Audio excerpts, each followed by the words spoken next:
Sunday morning near Hickory, leaving one man dead, 11 others hurt. And as of last check, only one person remains hospitalized. This all unfolded during that house party. Investigators with the Catawba County Sheriff's Office say officers responded to the home along Walnut Acres Drive in the Mountain View community just before 1 a.m. Now that's south of Hickory near Highway 321. Best information we have now is that it was an advertised party on social media. We do understand that money was being charged for admission. Now at 6, law enforcement beginning to share more information surrounding this deadly mass shooting that happened over the weekend. Deputies have identified the person killed as 58-year-old Sean Hood. We understand some of the victims were shot, some were hurt while trying to run from the gunfire. Investigators believe there were multiple shooters, but have not given specific details. The crime scene has also now expanded throughout the investigation, now spanning multiple streets.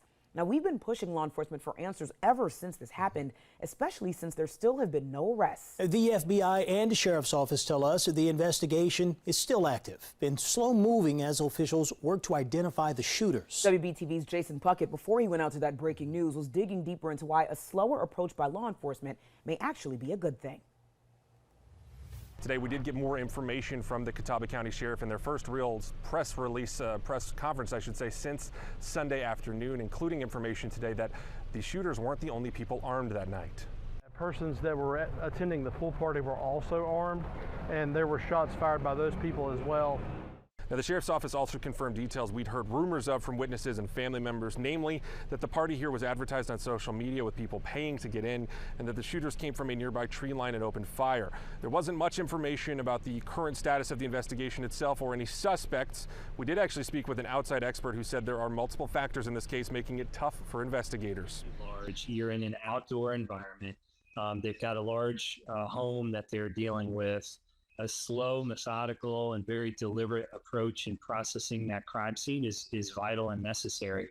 That was Stephen Brochu, a former deputy chief at CMPD. He's not a part of this investigation, but did offer more insights about why this could be taking so long. You can find those on our website. Also a reminder that the deputies here in Catawba County, as well as the FBI, are asking anyone in the surrounding areas, including extending down the streets here, who might have security footage of that night, to take a look at it and send it to them if they find anything. For now, here outside of Hickory, I'm Jason Puckett, WBTV, on your side.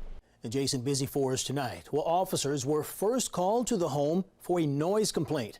Our David Hodges was on scene all day Sunday and is still working to get answers about what happened when first responders responded and whether the party could have been shut down before the shooting happened. He joins us live in the newsroom. David, tell us, what is it you're learning now? Dalford, the WBTV news team has confirmed that North Carolina Alcohol Law Enforcement, also known as ALE, is also now running a parallel investigation with the other agencies into this mass shooting. Their focus is on underage drinking. Now, when deputies first responded to the home on Walnut Acres Drive for a noise complaint, we're told they spoke with someone in that home and left a short time later. Investigators say there does not appear to be a link between the noise complaint and the shooting. We're told ALE is focusing on underage drinking at the party as well as the party planners and what laws may have been broken around the promoting of the party and the alcohol consumption at it. At the press conference this afternoon, we asked why deputies did not put a stop to this party when they arrived to address that noise complaint. Here's what Major Aaron Turk with the Catawba County Sheriff's Office had to say.